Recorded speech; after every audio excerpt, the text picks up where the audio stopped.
Axel Rudakubana, just 18 years old at the time of his crimes, already had a history of violence.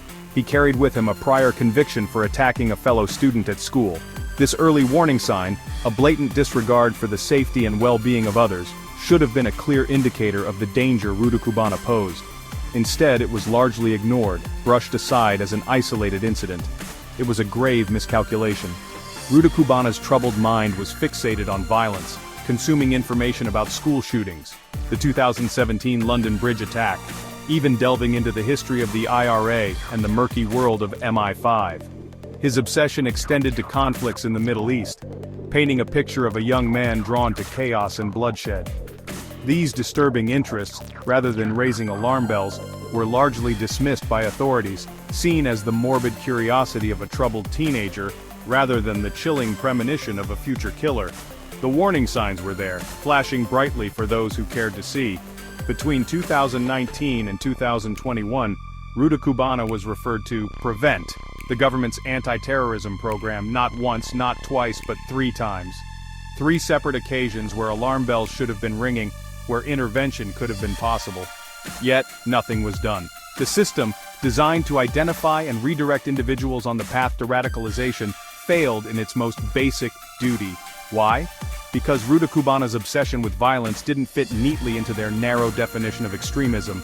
His fascination wasn't confined to a single ideology.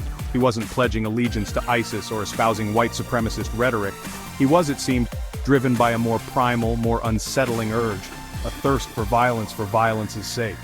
This, according to PREVENT, made him less of a threat, not more, a fatal error in judgment.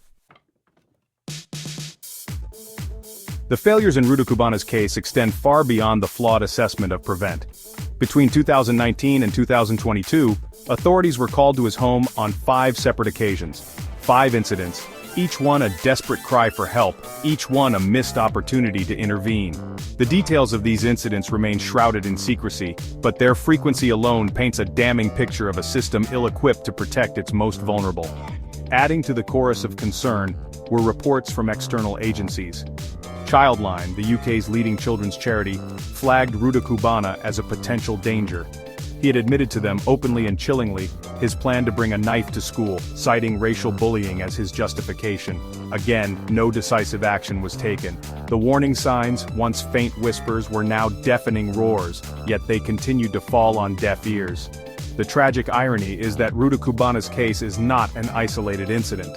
He is, terrifyingly, one of 5 killers that PREVENT failed to stop.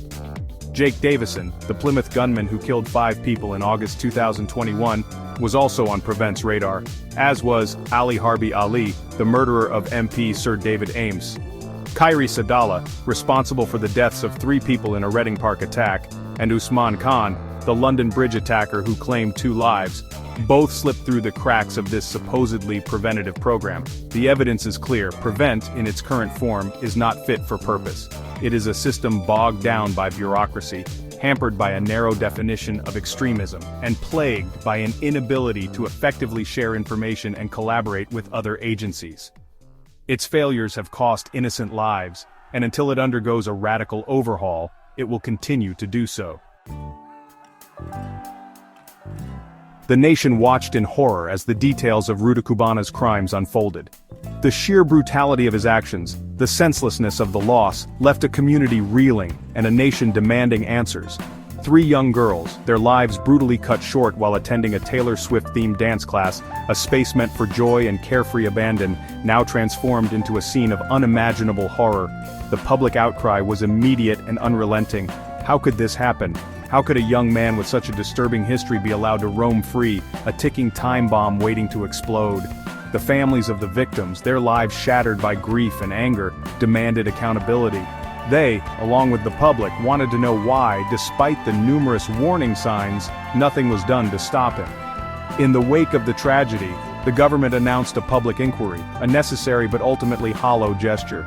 The inquiry, tasked with investigating the systemic failures that allowed Rudakubana to slip through the cracks, would scrutinize the actions of the police, safeguarding services and mental health teams.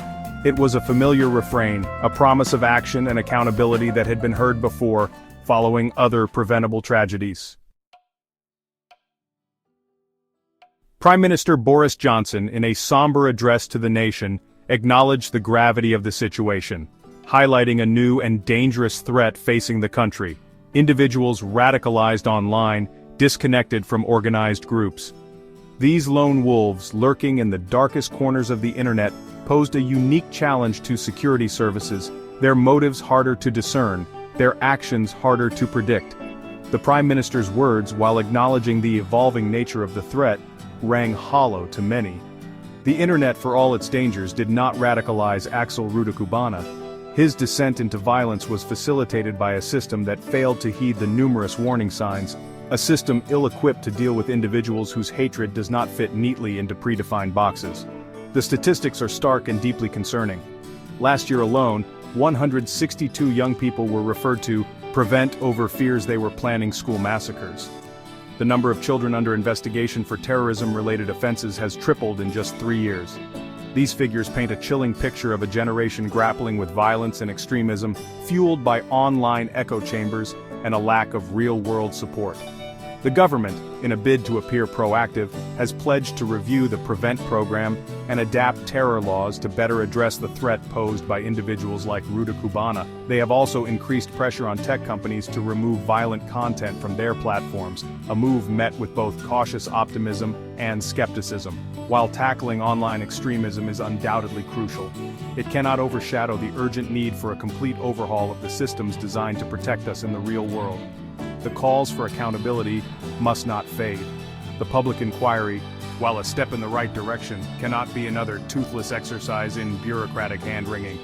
It must result in concrete action, in real change.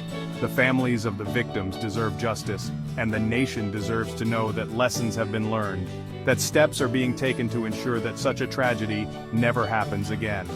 The task ahead is daunting, but the stakes could not be higher. The future of our children, the very fabric of our society, depends on it.